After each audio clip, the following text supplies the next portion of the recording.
Students, आज हम देखते हैं एनाटॉमी ऑफ मोनोकोट लीफ। एक बीजपत्री पत्ती की आंतरिक संरचना कैसी होती है। एक बीजपत्री पत्ती जो होती है उसको आइसोबाइलेटरल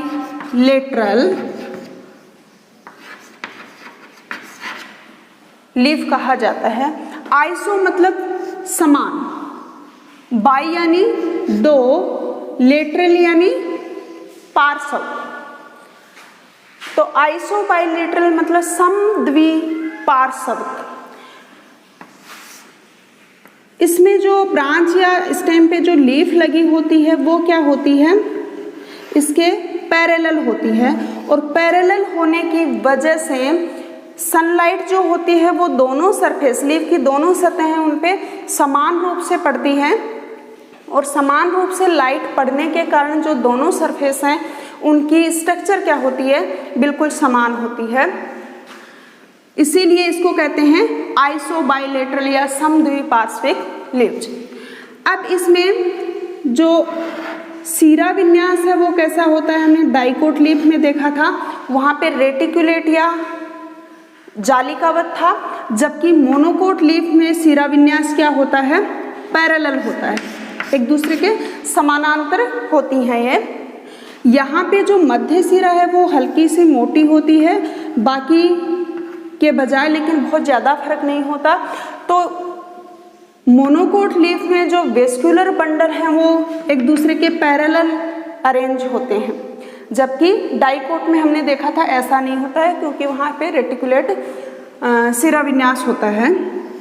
जबकि मोनोकोट में कैसा होगा, समानांतर सिरा विन्यास पाया जाता है।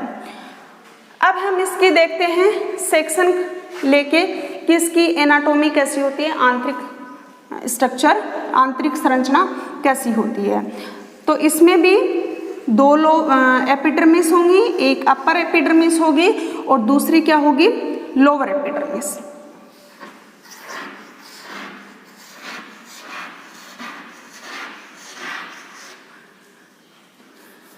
इसमें क्योंकि दोनों सतह पे क्या होती है, समान होती है, तो यहाँ पे स्टोमेटा भी क्या होंगे,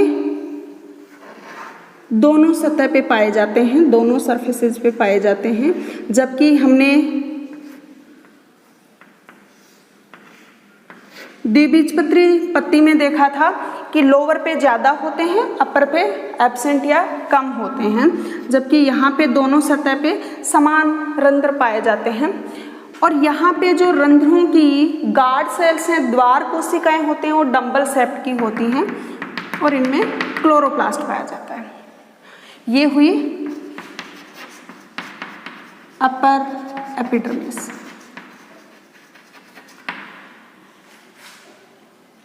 उसके बाद लोअर एपिडर्मिस।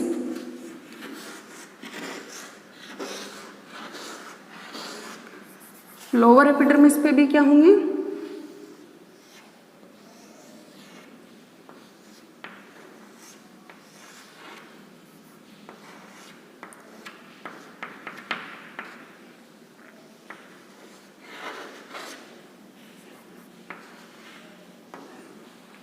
ये है लोअर एपिडर्मिस। एक चीज और, इनकी जो ऊपरी सतह है उसको कहते हैं हम अडेक्सियल, और जो निचली सतह है उसको कहते हैं हम अबैक्सियल। ये डाइकोट रूट में भी हम, ये डाइकोट लीफ में भी हमें देखना है। उसकी जो अपर सरफेस है उसको क्या कहेंगे, अडेक्सियल, जो पृष्ठ सतह, और निचली सतह उसको क्या कहते हैं हम, अबैक्सियल। अडेक्सियल और अबैक्सियल याद कैसे रखोगे, याद रखने के लिए अबैक्सियल में बी आता है, बी मतलब बेस, आधार, आधार मतलब नीचे का जो होता है उसको बोलते हैं। तो बी या बेस जिसमें आता है वो क्या होती है, लोअर सरफेस अबैक्सियल, और जो बाकी की दूसरी है वो कौन सी है, अडेक्सियल। तो ये भी आपको ध्यान रखना है, ऊपरी सतह को अडेक्सियल बोलते हैं और निचली को अबैक्सियल बोलते हैं। अब यहाँ पे दोनों जो एपिडर्मिस हैं उनके बीच में मीजोफिल जो पाया जाता है वो मीजोफिल क्या होता है, यहाँ पे अनडिफ्रेंशिएटेड होता है, अविभेदित होता है। जैसे हमने डाइकोट में देखा था पेलिसेड टिश्यू और स्पॉन्जी टिश्यू, ऐसा यहाँ पे नहीं है। यहाँ पे पूरा का पूरा क्या होता है, एक तरह से स्पॉन्जी टिश्यू होता है, मतलब मर्दूद की कोशिकाएं होती हैं। यहाँ हम देखें वेस्क्यूलर बंडल, तो यहाँ जैसे ये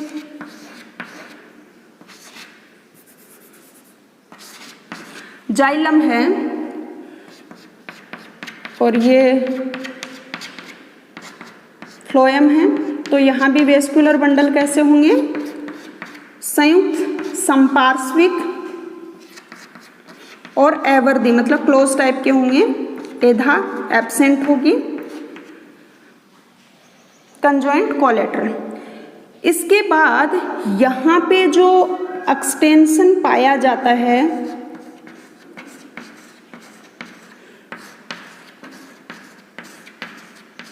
बंडल शीथ का, वो कौन सा होता है, किस प्रकार की सेल्स होती हैं, वो स्क्लेरेनकाइमेटस होती हैं। स्क्लेरेनकाइमेटस मतलब दृढ़ोत की ये कोशिकाएं, जबकि डाइकोट लीफ में हमने क्या देखा था कि जो ये एक्सटेंशन था, बंडल शीथ एक्सटेंशन था, वो कौन सी सेल्स का था, पेरेनकाइमेटस सेल्स का था। तो ये क्या हुआ, जाइलम, ये क्या हुआ, फ्लोएम, और ये क्या है, इसका एक्सटेंशन है। और ये ध्यान रखना, मोनोकोट लीफ में ये स्क्लेरेनकाइमेटस होता है, जबकि डाइकोट लीफ में कैसा होता है, पेरेनकाइमेटस। उसके बाद ये जो मीजोफिल है वो क्या है, स्पॉन्जी टिश्यू का बना होता है, पेरेनकाइमेटस सेल्स होती हैं। और डाइकोट लीफ में हमने देखा था कि इसके बीच में बहुत ज़्यादा एयर कैविटीज पाई जाती हैं, बड़ी बड़ी। यहाँ भी अंतराकोशिकीय स्पेस होता है इनमें, लेकिन मोनोकोट लीफ में इनके बीच में जो एयर कैविटीज हैं वो कम होती हैं, अर्थात अंतराकोशिकीय स्पेस क्या होते हैं, कम होते हैं।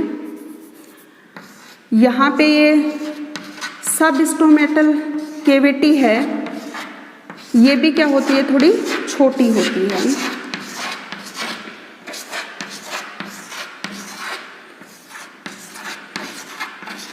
और इनमें क्या भरा हुआ होगा, क्लोरोप्लास्ट, हरित लवक होगा, क्योंकि लीव्स हैं तो इनका फंक्शन है फोटोसिंथेसिस करना। तो इनमें ये क्या होगा, पूरे में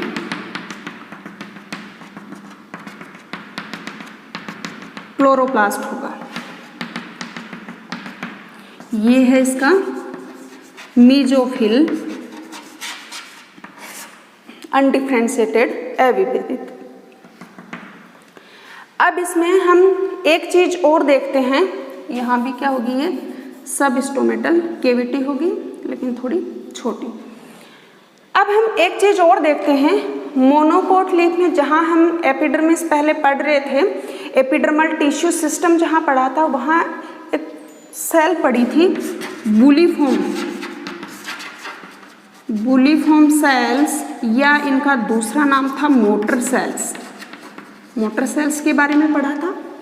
ये मोटर सेल्स क्या होती हैं, मोनोकोट्स की जो अपर एपिडर्मिस है, ऊपरी अधिचर्म है, उसकी कुछ सेल्स क्या हो जाती हैं,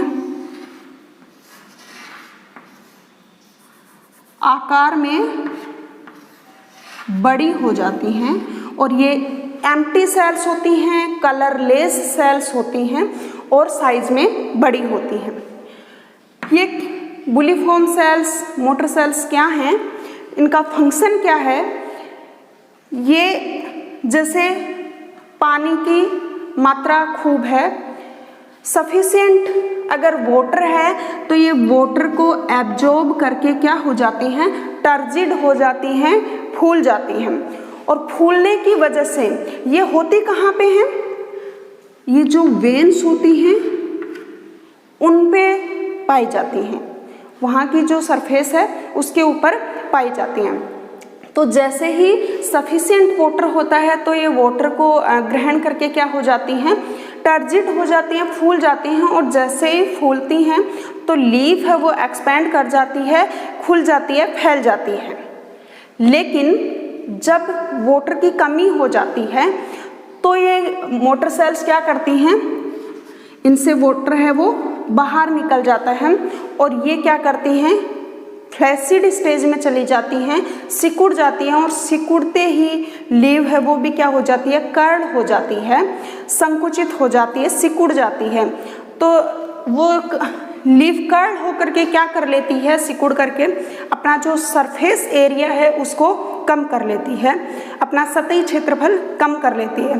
तो सतही क्षेत्रफल अगर लीफ कम करेगी, मान लिया पहले लीफ क्या है, इतनी बड़ी है जब ये एक्सपेंडेड स्टेज में है, लेकिन जैसे ही वाटर की कमी हुई और ये मोटर सेल्स ने वाटर निकाल दिया तो फ्लैसिड होते ही ये लीफ क्या होगी, ऐसे सिकुड़ जाएगी। सिकुड़ते ही इसका सरफेस एरिया क्या हो जाएगा, कम हो जाएगा। सरफेस एरिया कम होगा तो ट्रांसपायरेशन रेट है वो कम हो जाएगी, वाष्पोत्सर्जन कम हो जाएगा, मतलब वाटर लॉस को कम करने का काम करती हैं।